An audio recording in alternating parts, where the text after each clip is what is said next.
হে ধৰ্মপ্ৰাণ শ্ৰোতা ভক্তসকল, যোৱা খণ্ডত মই ভাগৱতৰ বসুদেৱৰ স্তুতি মই পাঠ কৰিছোঁ আৰু ব্যাখ্যাও কৰিছোঁ। হে মোৰ শ্ৰদ্ধাৰ ভক্তসকল, অসমৰ বিভিন্ন প্ৰান্তৰ পৰা মোক ভাগৱত অনুষ্ঠানটো কৰি থাকিবৰ কাৰণে আদেশ প্ৰদান কৰিছে।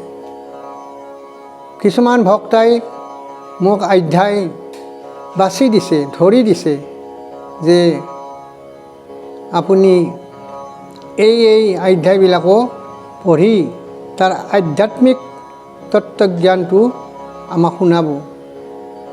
মই এই সুবিধাতে আসনত বহি সমস্ত এই প্ৰশ্নকৰ্তা অৰ্থাৎ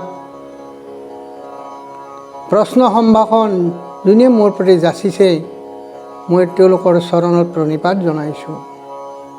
মই প্ৰণিপাত জনাইছোঁ সত্ৰৰ ভকত, সত্ৰৰ গুৰু আৰু যিবিলাক পুণ্য আত্মা সদায় ভাগৱত চাই আছে, আৰু শেষত মই সবাকো প্ৰণিপাত কৰিছোঁ এইকাৰণে যে যত দেখা চৰাচৰ হৰিময় নিৰন্তৰ, সমস্ত শ্ৰোতাৰ অন্তৰত প্ৰভু ভগৱন্ত অন্তৰ্হিত হৈ আছে। সেয়েহে মই সকলোকে প্ৰণাম কৰি মই আজি শ্ৰীকৃষ্ণৰ দ্বাৰা উদ্ধৱক উপদেশ অৰ্থাৎ বৈকুণ্ঠ প্ৰয়াণৰ সময়ত প্ৰভু ভগৱন্তই উদ্ধৱ সখীক, উদ্ধৱ বান্ধৱক যি উপদেশ দিছিল সেই উপদেশটো মই আজি পঢ়িম। আৰু সেই উপদেশটো সমস্ত মানৱ জাতিৰ কাৰণে, মানৱ জীৱবৰ্গৰ কাৰণে অতি প্ৰয়োজনীয়, অতি লাগতিয়াল সম্ভাৰ। হে শ্ৰোতা ভক্তসকল, এই মহামাৰীৰ দিনত মহামাৰীৰ একমাত্ৰ ঔষধ হিচাপে আমি এই হৰিৰ নাম, এই ভাগৱত কথা উচ্চাৰণ কৰি আছোঁ। আপোনালোকে উচ্চাৰণ কৰি আছে। ভগৱানে কৃপাদৃষ্টি কৰক, এৰি মনৰ বাঞ্ছা। গতিকে আপোনালোকক সবাকো পুনৰবাৰ প্ৰণিপাত কৰি মই মোৰ কাৰ্যসূচী হাতত লৈছোঁ। তুমি সৰ্বসাক্ষী আত্মাধি শ্ৰীকেশ, জানা মোৰ চিতক, শৰণাগতক মইয়া তুৰক, উপেক্ষা কৰা কি হওক। হে কৃষ্ণদেৱ পাপী বুলি মোক নকৰিবা পৰিহাৰ, চৰণত ধৰি সদায় মাতিছোঁ কৃষ্ণ কৃষ্ণ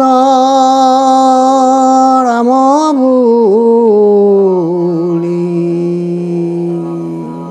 কৃষ্ণ কৃষ্ণ হৰি হৰি, কৃষ্ণ কৃষ্ণ হৰি হৰি। আৰ নিগদতি হুক শুনিয় নৃপবৰ, ও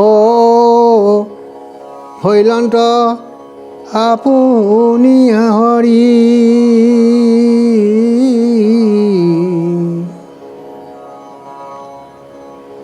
কমন নয়ন ভৰিব হে লোটক, পীতাম্বৰে মুজি মুখী।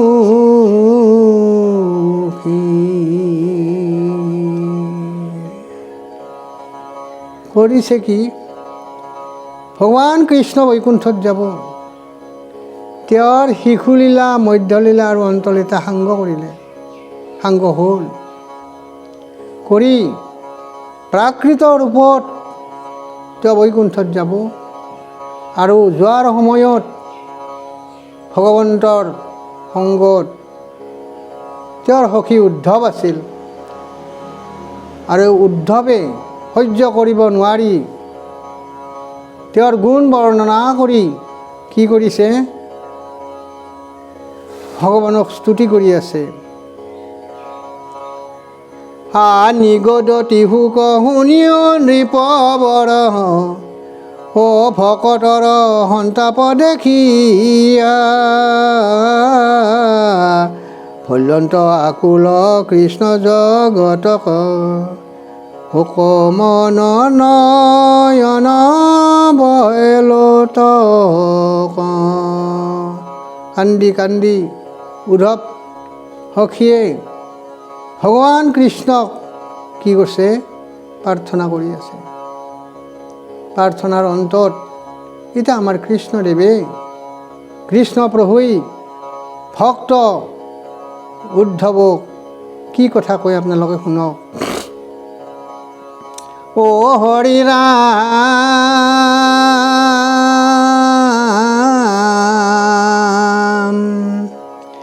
ও পিত বসে মুচি মুখ, তেজিয়া হানি চাহ,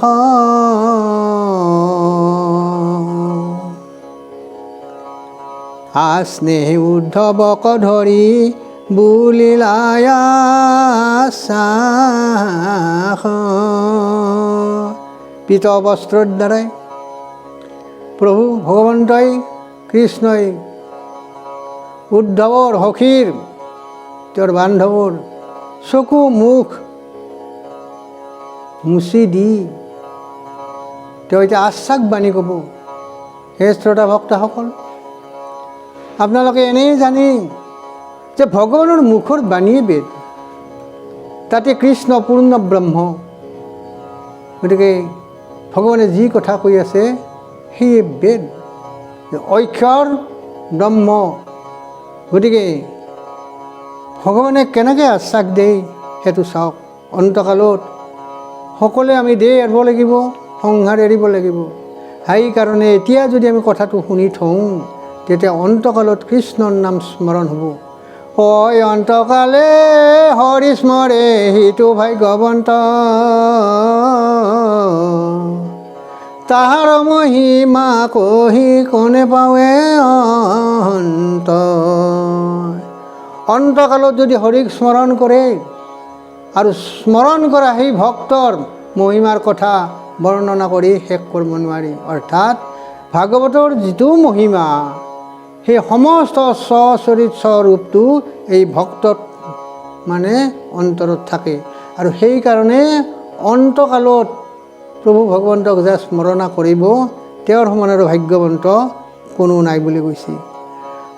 তেজি চিন্তা চিত থিৰ, ও কৰা মহাশয়, তজু দুখ দেখি সখী নৰহে হৃদয়। মনুষ্য তনু আৰু মনুষ্যৰ স্বভাৱ লৈ মনুষ্যৰ মাধ্যমে তেওঁ লীলা কৰি আছে। গতিকে মনুষ্যই মনুষ্যক অৰ্থাৎ ভক্তই ভক্তক যি উপদেশ দিয়ে, ঠিক তেনেধৰণে আশ্বাস দি মানৱতাৰ পদ্ধতিৰে কৃষ্ণই সখী উদ্ধৱক কৈছে। কি কৈ আছে তাৰপাছত শুনা, যে তুমি চিত্ত স্থিৰ কৰা উদ্ধৱ, তুমি নাকান্দিবা, তুমি মন ডাঠ কৰা, তুমি মহাজ্ঞানপূৰ্ণ জগতে প্ৰখ্যাত, তোমাৰ নিচিনা ভক্ত নাই। গতিকে হে মোৰ সখী উদ্ধৱ, হে জীৱাত্মা উদ্ধৱ, মই নিজে পৰমাত্মাই কৈছোঁ যে তুমি কি স্থিৰ স্থিৰ স্থিৰ আৰু মোক চিন্তা কৰা। স্বৰূপে জানিলে আমি আমাৰ হয়, মোৰ স্বৰূপ কথাটো সমস্তবিলাক তুমি জানা আৰু তুমি বুজিছাও। বুজাৰ পাছত তোমাক আৰু কোনো মায়াই ধৰিব নালাগে। উদ্ধৱৰ ক্ৰন্দন, এইটো কি মায়া বাৰু? এইটো অবিদ্যা মায়া নহয়, ই বিদ্যা মায়া। ঈশ্বৰৰ নামত তেওঁ কি হৈছে, মানে অন্তৰৰ পৰা মজি আছে। ও হৰি ৰাম স্বৰূপে জানিলা তুমি আমাৰ আশয়,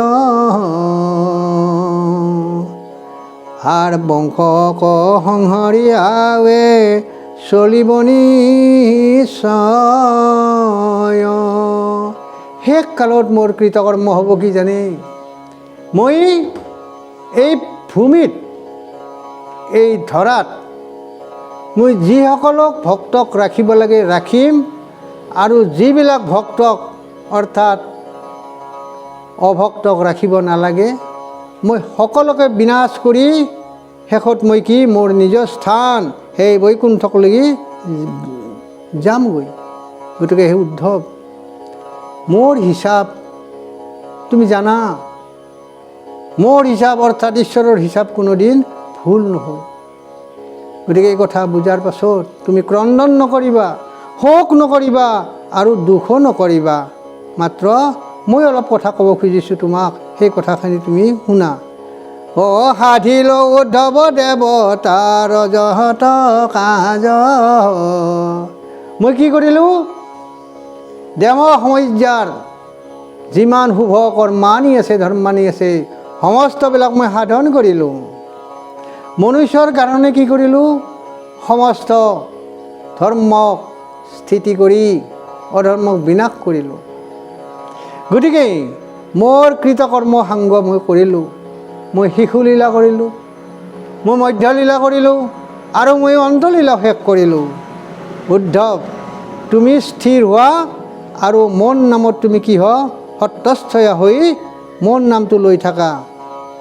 এই বুলি প্ৰভু ভগৱন্ত কৃষ্ণই কাৰ আগত কৈ আছে? উদ্ধৱৰ আছে। উদ্ধৱৰ লগত কোনো নাই, তেওঁ বৈকুণ্ঠক যাব এতিয়া। সেই অৱস্থাতে মানে কথাখিনি কৈ আছে। অ দ্বাৰকা নগৰ সাগৰত যাইবে তল, দ্বাৰকা নগৰ সাগৰত তলত পৰিব। মই গ'লে লগত মিলিব বিমংগল, আত্মা অবিহনে দেহৰ শৰীৰৰ এই ক্ষেত্ৰৰ কোনো মূল্য নাই। হৰিহে চৈতন্য আত্মাজ্ঞানময় আৱৰ সমস্ত জড় বেদ বেদান্ত সমস্ত শাস্ত্ৰৰ এই তত্ত্ব বিচাৰ। যদি হৰি ভিতৰত নাথাকে, অন্তৰত নাথাকে, তেতিয়াহ'লে এই দেহাৰ মূল্যটো একোৱেই নাথাকে। ঠিক তেনেধৰণে সমাজত, বংশত, ভাৰতত, পৃথিৱীত, মানৱ সমজ্যাত যদি ধৰ্ম নাথাকে বা ধৰ্মেশ্বৰ নাথাকে, এই সমস্তবিলাক কি হ'ব? ৰসাতলে যায় বুলি কৈছে। গতিকে কৈছে, হে মোৰ সখী, তুমি কাণ পাতি শুনা। মই যেতিয়া ইয়াৰ পৰা বিদায় ল'ম, তেতিয়াহ'লে কি হ'ব? মানে দ্বাৰকা সাগৰৰ তলত যাব আৰু লোকত কি হ'ব? বিমংগল মিলিব। পিৰিবে দুৰ্জন কলি গুচিবে আচাৰ, কলি আহিবাল হ'ব আৰু দুৰ্জনবিলাকৰ কি হ'ব? অত্যাচাৰটো বাঢ়ি যাব। শুইবে অধৰ্ম ত্ৰতি য'তে প্ৰজাৰ, প্ৰজাবিলাকৰ মতিহীন হ'ব, মতি ক্ষয় হ'ব, আৰু তেওঁলোকৰ মাজত কি হ'ব? অধৰ্মই বিজাৰ কৰিব। অধৰ্মই আহি তাতে বাহাল হ'ব, স্থান ল'ব। তুমি আমি দুয়ো গ'লে মিলিব অনৰ্থ, খুব কাতৰ কৰিছিল উদ্ধৱে। সেই সখী, মোকো তুমি লগত লৈ যোৱা, কিন্তু কৃষ্ণই সন্মত হোৱা নাই। সেইকাৰণে এইখিনি কথা কৈছি যে তুমিও যদি মোৰ লগত গুচি যোৱা, তেতিয়াহ'লে মানে দেশত, সমাজত, ৰাজ্যত, পৃথিৱীত অমংগল আহি দেখা দিব, আৰু কি হ'ব? সমস্ত স্বজনাটোৱে অনৰ্থ হৈ পৰিব। লুপ্ত হৈবে জ্ঞান ইটো ভকতিৰ পথ, কি হ'ব? যে জ্ঞান লুপ্ত হ'ব, পৰম জ্ঞান নাইকিয়া হ'ব, ভক্তি নাইকিয়া হ'ব, আৰু ভকতি পন্থটো বিনাশ হৈ যাব। হে মোৰ সখী উদ্ধৱ, তুমি কান্দা কাটা নকৰিবা, তুমি শোক নকৰিবা, তুমি দুখ নকৰিবা। তোমাক মই দিহামতে কথা মতে পৃথিৱীত ৰাখি দিম। তুমি থাকিব লাগিব, তুমি নাথাকিলে নহ'ব নহয়। মোৰ যিটো ঈশ্বৰৰ কৰ্মানি ধৰ্মানিৰ মূল তত্ত্ব জ্ঞানটো তোমাৰ আগত কোৱা আছে আৰু তুমি সেইমতে প্ৰচাৰ কৰিব লাগিব। অধৰ্মে পীড়িব লোক যাইবে অধগতি। অধৰ্মই আহি গ্ৰাস কৰিব, পৃথিৱী কি হ'ব? পীড়িত হ'ব, অধগতি যাব। ভকতি কৰাখি তুমি থাকিও সম্প্ৰতি। আৰু তুমি ধৰ্মটো ৰাখি তুমি কি কৰিব লাগিব? সমস্ত দায়িত্বটো মোৰ বহন কৰিব লাগিব। আৰু তাতে কি কৰিব লাগিব? ভক্তি, পৰম জ্ঞান, সমস্ত কৰ্মৰ সন্ধান, মোৰ যিটো মত সেই মতটো তুমি প্ৰচাৰ কৰিব লাগিব। সখী, তুমি কান্দা কাটা নকৰিবা, তুমি সুখ দুখ একোৱেই নকৰিবা, মাত্ৰ মোৰ কথাটো তুমি শুনি যা। মোৰ বচন এইটো নাচাৰিবা তুমি। হে মোৰ সখী, মোৰ বচনটো তুমি ৰাখিবা, মোৰ অনুৰোধটো তুমি ৰাখিবা। কাৰণ সম্পদ থাকে যজ্ঞজনৰ ওচৰত, অযজ্ঞক যদি সম্পদ দিয়া যায় তেতিয়া সেই সম্পদ বিনাশ হৈ যায়। গতিকে মোৰ পৰমাৰ্থ সম্পদ এই হৰিৰ নাম তোমাৰ হাতত দিব খুজিছোঁ আৰু তোমাক দিছোঁ, তুমি মাত্ৰ ইয়াকে পালন কৰিব লাগিব। ও হৰি ৰাম, ও মোৰ বচন এইটো নাচাৰিবা তুমি। শ্ৰৱণ কীৰ্তন প্ৰৱৰ্তাইবা থাকা তুমি। অন্য একো টান কাম নাই। মোৰ হৰিৰ গুণ নামটো শ্ৰৱণ কৰি থাকিব লাগিব, কীৰ্তন কৰি থাকিব লাগিব। এই দিহাটো ক'ত দিব লাগিব? এই ভাৰতবৰ্ষত অৰ্থাৎ এই মানুহৰ সমাজত তুমি বিতৰণ কৰিব লাগিব দৃঢ়ভাৱে, সুদৃঢ়ভাৱে। ভকতি নভৈলে তুমি যাইবা ৰখাতলে। যদি এই কৰ্মানি ধৰ্মানি যদি সন্ধানটো তুমি কি নকৰা, বিতৰণ নকৰা, তেতিয়াহ'লে তুমিও ৰখাতলৈ যাব লাগিব বা সংসাৰ ৰখাতলৈ যাব। মোৰ আজ্ঞা পালি আৰু হি কুমহা বল। মোৰ এইটো আজ্ঞা বুলি ধৰি ল'বা, এই মোৰ বচন মোৰ আজ্ঞা বুলি ধৰি ল'বা আৰু এই আজ্ঞা তুমি পালন কৰিব লাগিব। কাৰণ ভগৱানৰ কৰ্তব্যহে আচল কৰ্তব্য। ভগৱানে যি কৰ্তব্য মনুষ্যক দিছে সেই কৰ্তব্যটোহে আচল কৰ্তব্য। শ্ৰৱণং কীৰ্তনং বিষ্ণুৰ কৰ্তব্য মতপৰম, বিষ্ণু ভক্ত প্ৰসংগেন তৎপদ প্ৰাপ্তি কাৰণম। বিষ্ণুৰ ভক্তৰ লগত আমি শ্ৰৱণ কীৰ্তন কৰিব লাগে, এই অধিকাৰ আৰু লগতে কৰ্তব্যটো প্ৰভু ভগৱন্তই আমাক দিছে। হে উদ্ধৱ সখী, তোমাক মই মোৰ দায়িত্বটো, মোৰ কৰ্তব্যটো তোমাক দিছোঁ, তুমি ইয়াক গ্ৰহণ কৰা আৰু সমাজত বিতৰণ কৰা। কিন্তু ঐত নাথাকিবা কহিলোঁ প্ৰকটি,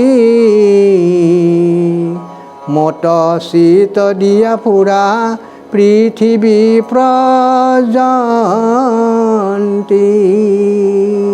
তুমি এঠাইতে নাথাকিবা হে মোৰ সখী উদ্ধৱ। হৰিৰ নাম কি কৰা? তুমি প্ৰচাৰ কৰা, এঠাইত নহয়, গোটেই পৃথিৱীত ঘূৰি ঘূৰি ঘূৰি ঘূৰি ঘূৰি তুমি হৰিৰ নাম প্ৰচাৰ কৰা, মোৰ কথা প্ৰচাৰ কৰা, আৰু মই তোমাক সেই শক্তি প্ৰদান কৰিম। যত দেখা শুন মায়া ময় স্বপ্ন সম। পাৰ্থিৱ জীৱন, মায়াময় জীৱন, এই সমস্তবিলাক সপোনৰ লগত তুমি বুজি ল'বা।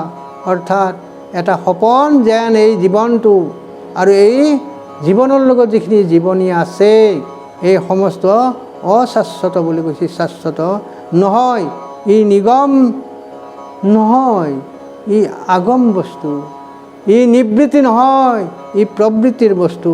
গতিকে এইখিনি কথা বুজি তুমি কি কৰবা? ও হৰি ৰাম, হৰিময় দেখি দূৰ কৰামতি ভ্ৰম। আগম নিগম প্ৰবৃত্তি নিবৃত্তি, শাশ্বত অশাশ্বত, এই সমস্ত কথা তুমি বুজা। তুমি বিদ্যা অবিদ্যা সেইটোও বুজা। এইবিলাক বুজি পেলাই মোৰ বাক্যটো লোৱা। তাৰমানে হে শ্ৰোতা ভক্তসকল, এই যিখিনি কথা প্ৰভু কৃষ্ণই উদ্ধৱ সখীক ভক্তক কৈ আছে, এই কথাটো নিৰন্তৰে আপোনালোকক ভগৱানে কৈ আছে। গতিকে ভগৱানে কোৱা মুখৰ বাণী আমালোকে কি কৰিব লাগিব? ইয়াক অধিগ্ৰহণ কৰিব লাগিব, মানিব লাগিব। আৰু যদি মানা হয় তেতিয়া ভগৱান প্ৰীতি হয়, ভগৱানৰ কৰ্তব্য যদি জীৱে বা ভক্তই লয় তেতিয়াহ'লে সেই কৰ্মানি আচলতে ধৰ্মানিকলৈকে মানে উন্নীত হয় আৰু সেই ধৰ্মৰ ফলতে মানে জীৱে মুক্তি পায়। অজ্ঞান কৰ্ম ভকতি হিলু কৰি ভেদ, জ্ঞান কৰ্ম ভকতি তিনিটা তত্ত্ব মই ভিন্ন ভিন্নভাৱে সুন্দৰভাৱে তোমাক মই বুজাই দিছোঁ। আৰু ভকতি পৰম পন্থ দিলো পৰিছেদ, আৰু ভকতিয়ে যে পৰম পন্থ, মুক্তিতকৈও শ্ৰেয়। গতিকে এই উত্তম তত্ত্বটো হে মোৰ সখী উদ্ধৱ, তোমাক মই কি কৰিছোঁ? সম্পূৰ্ণভাৱে মই কৈছোঁ, তোমাক সম্পূৰ্ণ জ্ঞানটো দিছোঁ। গতিকে ভক্তিত তুমি ভক্তিবান, নিৰ্গুণ ভক্তিত, অকপট ভক্তিত, শুদ্ধ বুদ্ধ নিত্য নিৰ্মল ভক্তিত তুমি কি ভক্তিবান। তুমি কান্দা কাটা নকৰিবা, তুমি দুখো নকৰিবা, মাত্ৰ মোৰ আদেশটো তুমি পালন কৰি যোৱা। আৰ নাহিকে উত্তম গতি ভকতি তপৰে, কি সুন্দৰ কথা। এই ভক্তিত বাদে অন্য উত্তম পথ জীৱৰ মুক্তিৰ কাৰণে, জীৱৰ শান্তিৰ কাৰণে ক'তো একো নাপাব আপোনালোকে, তুমিও নাপাও। হে উদ্ধৱ সখী, ভক্তিত বাদে উত্তম পন্থ শান্তিৰ কোনোৱেই নাই বুলি কৈছে। আৰ নিশ্চে কহু ভকতিহে মোক অৱশ্য কৰে, মই নিশ্চয় নিশ্চয় প্ৰতিজনক এই কথাটো মই ক'লোঁ যে ভকতিয়ে মোক বৈশ্য কৰিব মানে। সেইকাৰণে ঘোষাত লেখি যে ভগৱন্ত ভক্তিযুক্ত পুৰুষৰ আত্মাবোৰ মাধৱৰ কৃপাতহে মিলয়, কৃষ্ণৰ কৃপাত তৰয় সংসাৰ ভয়, এই মানে গীতাৰ নিৰ্ণয়। গীতা শাস্ত্ৰই তত্ত্বমুখী হিচাপে ভগৱন্ত আৰু ভকত কি, ইয়াৰ সম্বন্ধ কি, ইয়াৰ ফলাফলটো কি, ইয়াৰ উত্তম ফল কি, উত্তম ফল যে মুক্তি, এই কথাখিনিও কৈ আছে। আর ভকতিতে পৰে নকৰিবা সখী, ভক্তিত বাদে অন্য কথা তুমি কৈ নুফুৰিবা। ভক্তি বুজিলে জীৱৰ সমস্ত প্ৰাপ্তি আহি যাব। হেন শুনি উদ্ধৱে মুচিলা দুয়ো আখি, কথাখিনি শুনাৰ পাছত উদ্ধৱ সখীয়ে বহিছে, উঠিছে, চকু মুখ মুচি লৈছে আৰু প্ৰভু ভগৱন্তৰ চৰণৰ পিনে চাই আছে। কৃষ্ণৰ চৰণ চাই হতে জিলানি চাহ, প্ৰভু ভগৱন্তৰ অৰুণ চৰণৰ পিনে চাই নিশ্বাস ত্যাগ কৰিছি। গদ গদ বাকে বুলি লন্তলা খেলা, কণ্ঠৰ উদ্ধৱৰ সেই তাৰে মাজেদি প্ৰভু ভগৱন্তক কিবা এটা ক'ব,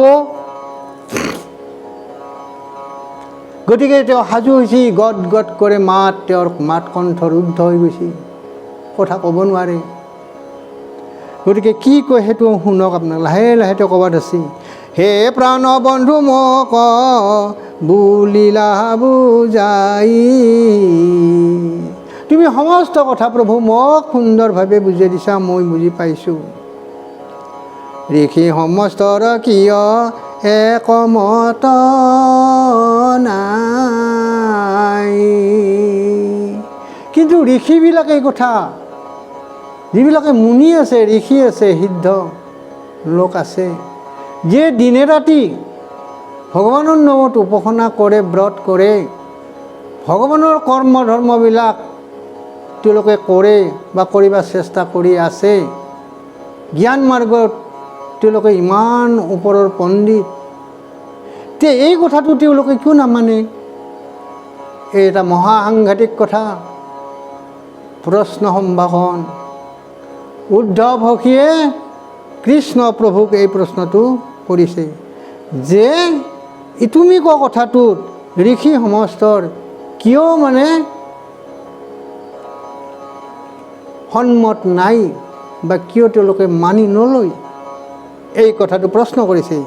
কেহ বোলে কৰ্মে কয়ে হো বোলে জ্ঞানে গতি। কিছুমানে কৈছে কৰ্মত, কিছুমানে জ্ঞান। মনত ৰাখিব হে শ্ৰোতা ভক্তসকল, ঋষিবিলাকে যি কৰ্মৰ কথা কৈছে এইটো পৰকৰ্ম, আৰু যিটো জ্ঞানৰ কথা কৈছে পৰজ্ঞানৰ কথা কৈছে। পৰজ্ঞানেৰে, পৰ কৰ্মৰ দ্বাৰাই, পৰভক্তিৰ দ্বাৰাই জীৱ উদ্ধাৰ হ'ব নোৱাৰে, নহয় বুলি নিৰন্তৰে বেদ ৰামায়ণ চব ভাৰত পুৰাণত আদি মধ্যই অৱচনে সত্য গীত হয় বুলি কৈছে। গতিকে হিন্দুৰ যিমান উচ্চ দৰ্শন আছে সমস্তবিলাকে কৈ আছে যে ভক্তিহে শ্ৰেয়, তাত বাদে অন্য নহয়। এই সাংঘাতিক ধৰণৰ প্ৰশ্নটো যেতিয়া আমাৰ উদ্ধৱ সখীয়ে প্ৰভু ভগৱন্তক কৰিলে, তেতিয়া কি উত্তৰ দিয়ে চাওক। ও হৰি ৰাম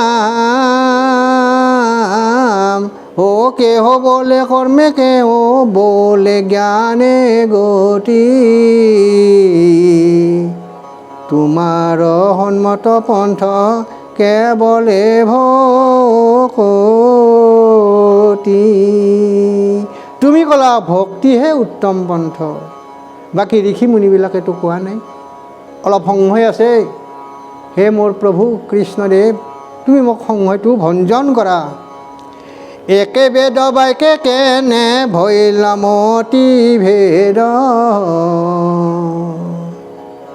আৰ কিংকৰকে সবে সংশয় কৰা ছেদ।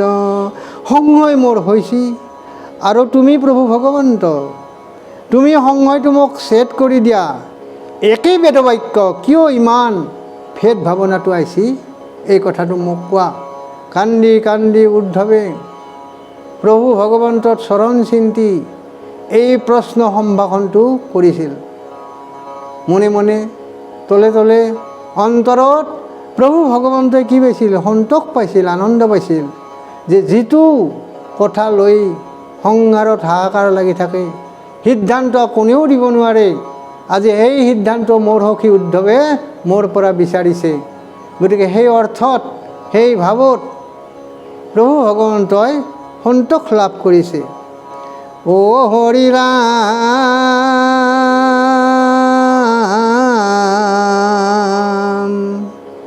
হয় অনাদীশ্বৰ তুমি শিৱ সৰ্বজান, পৰিচ্ছেদ দাতা তুমি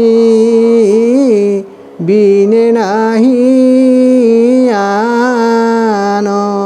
আত্মনিবেদন ভক্তি কৰি উদ্ধৱে কৈছে তোমাৰ বাদে আৰু ইয়াৰ পৰিচ্ছেদ দাতা কোনো নাই প্ৰভু।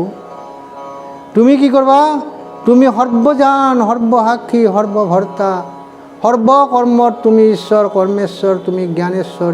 হে প্ৰভু, তুমি মোৰ এই সংবিধানটো দিয়া। ও মাধৱে বলন্ত সখী শুনিও সিদ্ধান্ত, তুমি মোৰ মহামিত্ৰ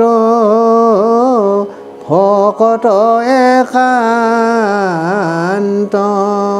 হে সখী, তুমি মোৰ পৰম ভক্ত, একান্ত ভক্ত তুমি। আৰু তোমাৰ আগত মই কি ক'ম? মই যিটো ক'ম সেইটো একদম শুদ্ধভাৱে ক'ম, অন্তৰৰ পৰা ক'ম। ই কিহৰ বেদবাক্য মই কৈ আছোঁ।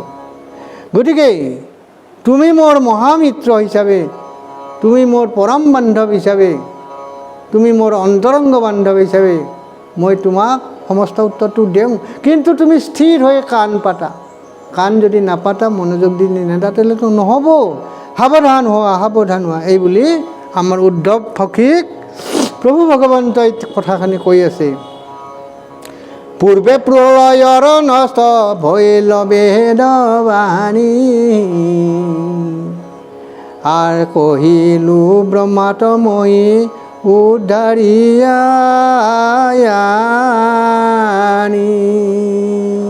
প্ৰথমতে যেতিয়া প্ৰলয়ত বেদবিলাক হেৰাই গৈছিল, লুপ্ত গুপ্ত আৰু সুপ্ত অৱস্থাত আছিল, তেতিয়া মই গৈ ব্ৰহ্মাক কৈছিলোঁ, এই আজি কোৱা তোমাৰ আগত কোৱা কথা তত্ত্বখিনি মই ব্ৰহ্মাক কৈছিলোঁ। ব্ৰহ্মাৰ হাতত তুলি দিয়াৰ পিছত মই আৰু সিপিনে চোৱা নাই। আজি মই পূৰ্ণ ব্ৰহ্ম কৃষ্ণ ভকতৰ ইষ্ট ভগৱন্ত ভয়হৰ লোকক কৃপাই নৰতোল ধৰাতলে জনময়। মই পূৰ্ণ ব্ৰহ্ম কৃষ্ণ চৌষষ্ঠি কলাত অৱতাৰণা হৈ মই সংসাৰক লগি আহি গৈছোঁ। গতিকে আজি তোমাৰ আগত সুবিধা পাইতো সেই একে কথাখিনি মই ব্যাখ্যা কৰি আছোঁ, কৈ আছোঁ। এই কথাটো তুমি হাৰে হাৰে মানি ল'বা আৰু বিশ্বাস কৰিবা। ও হৰি ৰাম বেদ যেন কহে তাক শুনা প্ৰাণ সখী। বেদে কি ধৰণে কৈছি হে মোৰ প্ৰাণৰ সখী শুনা। মায়াময় বেদ ধৰ্ম হবা কৌপাখী। এই মায়ামত, এই গুণময় বেদে কেনেধৰণে সবাৰে কাৰণে হিত চিন্তে বা কেনেধৰণে জীৱক উপকাৰ কৰে, সেই সমস্ত কথা মই ক'ম। তুমি নামমান শুনা, কিন্তু তোমাৰ ধৈৰ্য আছো নাই, কান্দি আছা। গতিকে তুমি ধৈৰ্য ধৰা, এই বুলি প্ৰভু ভগৱন্ত কৃষ্ণই উদ্ধৱক কৈ আছে। ও কেৱলে মাত মাত্ৰ লৈ বেক হৰণ। কিন্তু সখী মোৰ প্ৰথম মুখ্য বাক্য হৈছে হৰণ। মোৰ তলত একান্ত মনে দৃঢ়ভাৱে কি কৰবা, আশ্ৰয় ল'বা, শৰণ লোৱা। হইবে কৰ্মফলতে জিতে বেশে প্ৰসন্ন। অনন্য ভাৱটো ত্যাগ কৰি একতে অন্ত একান্ত ভাৱটো তোমাৰ হৃদয়ত স্থাপন কৰি কি কৰিব লাগিব, তুমি সমস্তকে ত্যাগ কৰি মোৰ চৰণত শৰণ লৈ মোক বিশ্বাস কৰিব লাগিব। তেতিয়া তোমাৰ যিটো কৰ্ম বন্ধন, সেই বন্ধনটো তুমি কি হ'ব, ছিগি যাব। অৰ্থাৎ কৰ্মফল তুমি মানে অমৃত অভয় হিচাপেহে পাবা। আর মই বিনে বেদে কিছু না বাসন। কি বুলি কৈছি হে শ্ৰোতা ভক্তসকল, বেদে কি বুলি কৈছি আৰু বেদৰ হৈ ইপিনে আমাৰ কৃষ্ণদেৱে কি কৈছি। ও হৰি ৰাম মই বিনে বেদে কিছু আনন বখান। যে মোৰ বাদে বেদে বেলেগ কথা ক'ব নোৱাৰে। অৰ্থাৎ মোৰ মুখেদি যি কথা মই কৈছোঁ সেইটোৱে হ'ল শুদ্ধ বুদ্ধ নিত্য নিৰ্মল নিৰ্গুণ কথা, সেইটোৱে হ'ল শাশ্বত কথা। মই যি কথা কৈছোঁ তাত বাদে বিন্দু মাত্ৰ বেলেগ কথাটো ক'ব নোৱাৰে। চাৰিও বেদৰ তত এহি মানে সঁচা। চাৰিখন বেদৰ মূল কথাখিনি কি হ'ব, এইখিনিয়ে। এই বুলি প্ৰভু ভগৱন্তই উদ্ধৱক আশ্বাস দিছে, আৰু আশ্বাস দিয়াৰ কাৰণে উদ্ধৱে সুস্থ হৈ এতিয়া কথাখিনি শুনি আছে। মনুত প্ৰথমে ব্ৰহ্মা কহিলা হৰিষি, পাছে জানিলন্ত বেদ সবে সপ্ত ঋষি।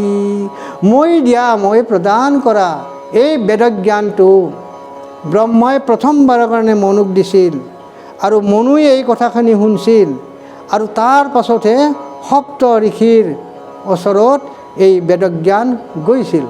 গতিকে এই বেদজ্ঞানটো কেনেকৈ ক্ৰম বিকাশৰ মাধ্যমেদি আহিছে, ইয়াত সময় লৈছে, দুটা যুগ পাৰ হৈ গৈছে। গতিকে আজি মই নিজে আহিছোঁ পৃথিৱীত পূৰ্ণ ব্ৰহ্ম কৃষ্ণ হৈ। গতিকে মই তোমাৰ মুখত এই কথাটো কৈছোঁ আৰু নিৰন্তৰে শিশুলীলা, মধ্যলীলা আৰু অন্তলীলাটো মই এই একে কথাই প্ৰকাশ কৰি আছোঁ। অ' হৰি ৰাম তাতে পাছে পাইলে সুৰা সুৰ সিদ্ধ নাগ, অনন্তৰে বেদ কমন মুইছে পাইলা লাগ। সেই ক্ৰম বিকাশ আহোঁতে আহোঁতে আহোঁতে মনুষ্যই শেষত পাইছি এই বেদৰ জ্ঞানটো। আৰু হে মোৰ সখী মনুষ্য উদ্ধৱ, আৰু তোমাক উত্তম পুৰুষ হিচাপে মই পাই তোমাৰ হাতত আজি মই অৰ্পণ কৰোঁ। কিয় যে আৰু মোৰ সময় নাই, মই গৈ আছোঁ। যাৰ যেন মতি কৰি বেদ কহবাই খান, নিজ অৰ্থে ভকতি ক তেজি বুজে আন। বেদৰ পৰোক্ষবাদ পণ্ডিতে নুবুজে, মূৰ্খই বুজে যদি গোবিন্দক ভজে। হে শ্ৰদ্ধা ভক্তসকল, ভজনাটোৱে হ'ল ডাঙৰ বস্তু। গতিকে কায় বাক্য মনে যদি আমি ঈশ্বৰ ভজনাটো কৰিব পাৰোঁ আৰু সুদৃঢ় বিশ্বাসটো যদি আনিব পাৰোঁ, তেতিয়াহ'লে কি হ'ব? এই ভগৱান কৃষ্ণই কোৱা কথাটোৱে হ'ল উত্তম কথা। আৰু সেই পন্থটো লৈ আমি কি কৰিব পাৰোঁ? জীৱে পৰম পদ বৈকুণ্ঠ বা পৰম শান্তিটো লভ পাৰে।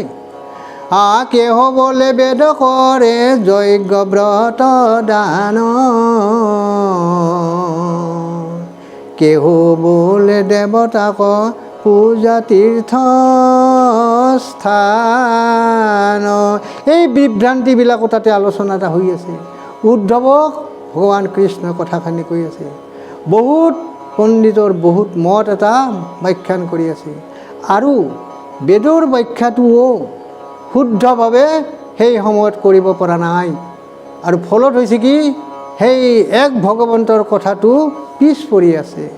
আজি সখী তোমাৰ আগত সমস্ত কথা ক'লোঁ, মানে মইহে একমাত্ৰ শৰণৰ ভাগী, অৰ্থাৎ মোৰ চৰণতহে শৰণ সকলোৱে ল'ব লাগে। অ' হৰি ৰাম কত মন্দ মতি শাস্ত্ৰ নকৰে বিচাৰ, কৰে কুল ধৰ্ম পূৰ্ব পুৰুষ আচাৰ।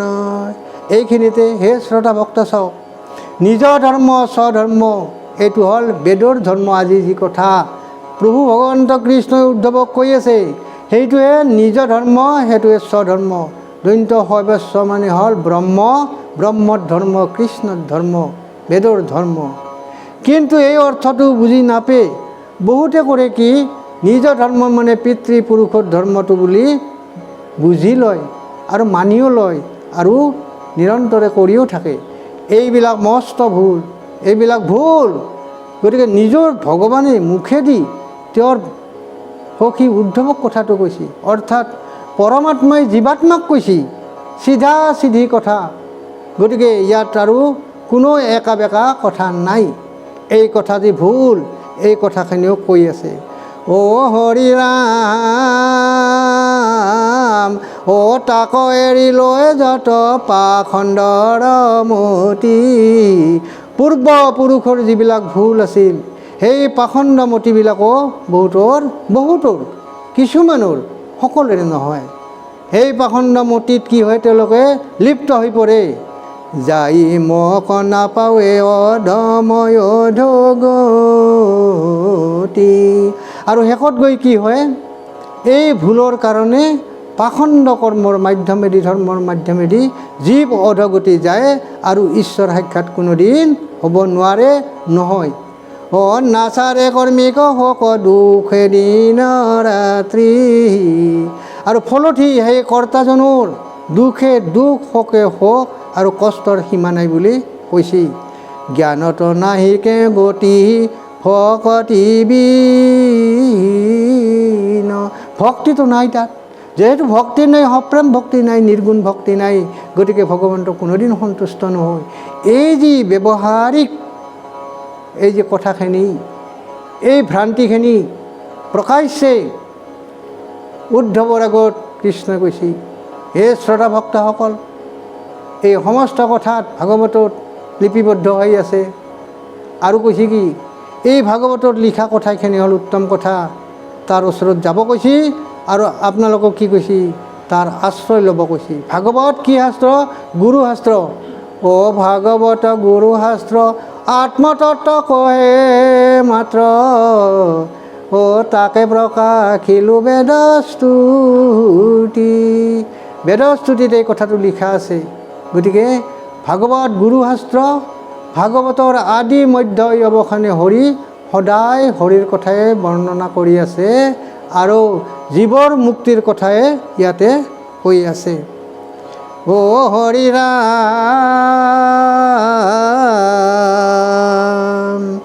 আনে নাজানয় ইটো বেদৰ বিচাৰ। হে উদ্ধৱ কি, অন্যই এই কথাটো নাজানে নহয়। এতেকে ভকতি পন্থ সন্মত আমাৰ।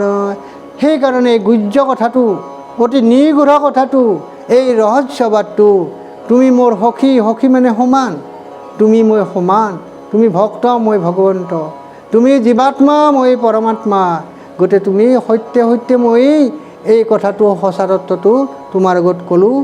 আৰু কৈ তোমাক সুদৃঢ় স্থিৰতা আনাৰ কাৰণে মই তোমাক সাৰ দিলোঁ।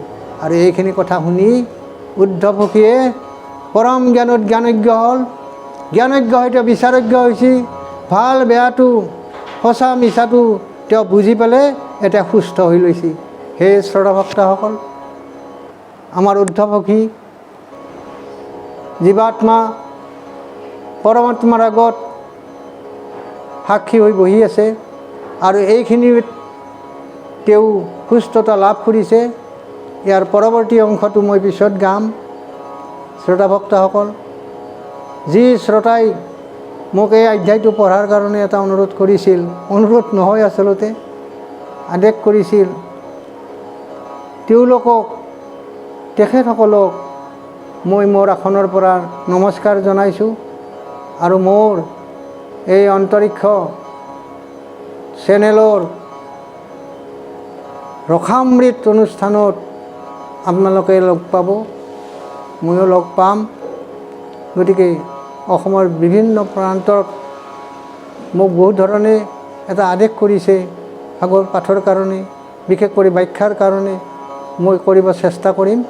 সকলোৰে চৰণত মই প্ৰণিপাত কৰি ভগৱানৰ নাম লৈ মই আজিৰ কাৰণে সাংগ কৰিলোঁ।